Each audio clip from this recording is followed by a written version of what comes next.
Assalamualaikum warahmatullahi wabarakatuh. Umar bin Khattab radhiyallahu an, salah satu sahabat utama Rasulullah sallallahu alaihi wasallam setelah Abu Bakar radhiyallahu an. Beliau dijuluki Al-Faruq oleh Rasulullah sallallahu alaihi wasallam, yang berarti orang yang bisa memisahkan antara kebenaran dan kebatilan.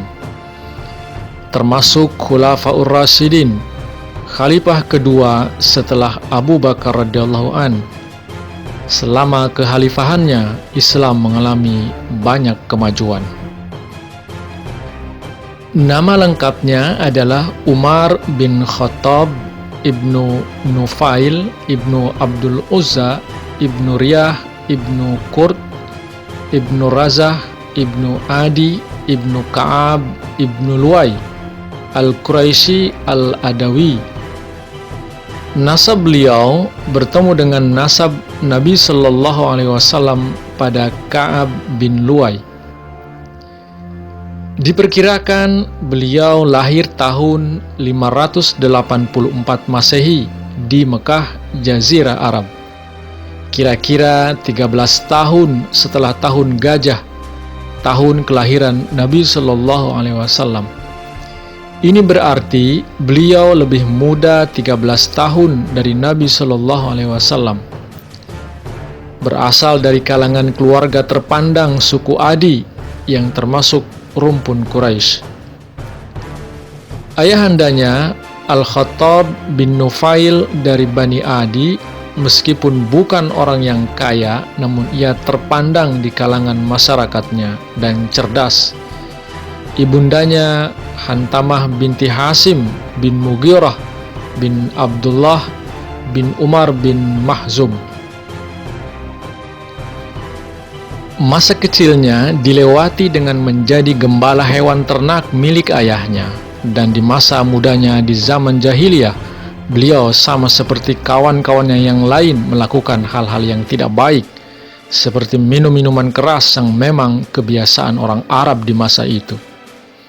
Setelah beriman, beliau tidak menyentuh alkohol sama sekali, meskipun belum diturunkan larangan meminum khamar secara tegas. Sebelum beriman, beliau adalah orang yang sangat disegani dan dihormati oleh penduduk Mekah. Beliau memiliki kecerdasan yang luar biasa, orang yang dipilih sebagai duta dari kabilahnya pada masa jahiliyah. Jika terjadi perselisihan di antara para kabilah, maka beliaulah orang yang diutus untuk melerai dan mendamaikan. Hal ini menandakan bahwa Umar memiliki kecerdasan, keadilan, dan kebijaksanaan. Beliau tercatat melakukan beberapa kali pernikahan, baik sebelum maupun setelah beriman. Setelah menjadi khalifah, beliau menikah dengan Ummu Kulsum, putri Ali bin Abi Thalib radhiyallahu an, dan Fatimah Az-Zahra, saudara Hasan dan Husain, cucu Nabi sallallahu alaihi wasallam. Anak-anak beliau adalah Abdullah bin Umar, periwayat hadis terbanyak setelah Abu Hurairah, Ummul Mukminin Hafsah, Fatimah, Asim, Abdurrahman Al-Akbar, Abdurrahman Al-Awsat, dan Abdurrahman Al-Asgar. Ketika Rasulullah Shallallahu Alaihi Wasallam menyampaikan tabligh Islam, Umar termasuk yang menentangnya. Beliau paling banyak dan paling sering menggunakan kekuatannya untuk menyiksa pengikut Rasulullah Shallallahu Alaihi Wasallam.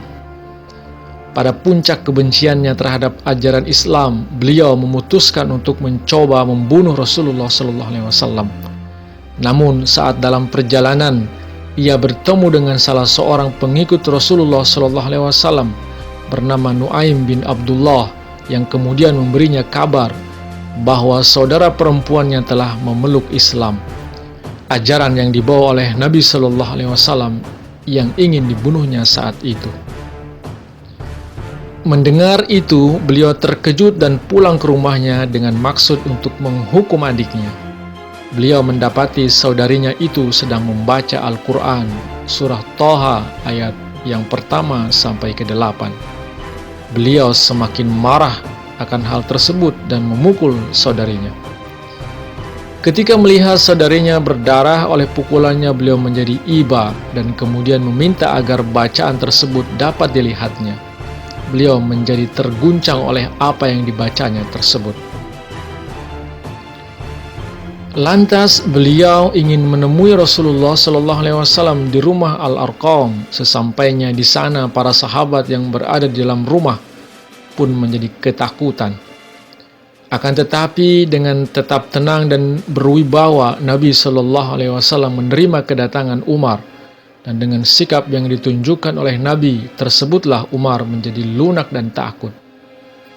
Nabi kemudian memerintahkan Umar untuk masuk Islam, dan seketika itu juga Umar kemudian menyatakan baiat menerima kebenaran Islam. Peristiwa itu terjadi sekitar tahun ke-6 kenabian. Pada waktu itu beliau berusia 27 tahun. Tentu saja hal ini membuat seisi Mekah terkejut. Orang yang selama ini terkenal paling keras menentang dan paling kejam dalam menyiksa para pengikut Nabi Shallallahu Alaihi Wasallam, kemudian memeluk ajaran yang sangat dibencinya tersebut. Akibatnya, dari keimanannya itu beliau dikucilkan dari pergaulan dan tidak dihormati lagi oleh para pemuka Quraisy. Sementara itu, bagi Islam, masuknya beliau ke dalam Islam merupakan kekuatan yang sangat besar dan berharga. Nabi Shallallahu Alaihi Wasallam memberikan sebutan kepada beliau radhiyallahu an dengan julukan Faruq, yang artinya pembeda. Karena dengan Umarlah Allah membedakan antara yang hak dan yang batil. Umar radhiyallahu an kemudian menjadi penasihat terdekat Rasulullah Shallallahu Alaihi Wasallam. Hal itu dilakukannya sepanjang umur Nabi Shallallahu Alaihi Wasallam. Beliau ikut berperang bersama Rasulullah seperti pada perang Badar, Uhud, Khaybar, dan peperangan lainnya. Beliau banyak berkorban harta di jalan Allah, seperti Rasulullah Shallallahu Alaihi Wasallam membutuhkan pengorbanan dari para sahabat. Beliau salah satu yang terdepan dalam memberikan pengorbanan.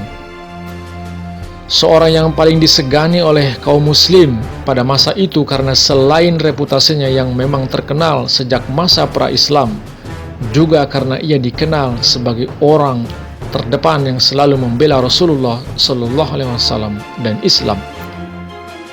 Kemudian di masa Khalifah Abu Bakar, Umar merupakan salah satu penasehatnya, memberi dukungan dan membela Khalifah. Setelah Abu Bakar wafat pada tahun 634 Masehi, Umar ditunjuk untuk menggantikannya sebagai Khalifah kedua dalam Islam.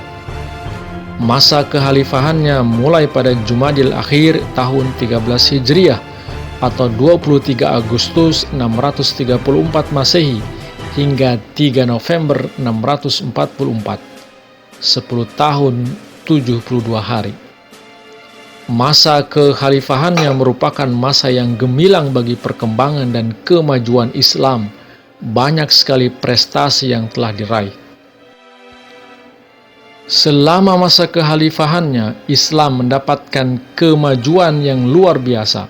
Islam mengambil alih Mesopotamia dan Persia, Mesir, Palestina, Syria, Afrika Utara, dan Armenia dari Kekaisaran Romawi atau Bizantium.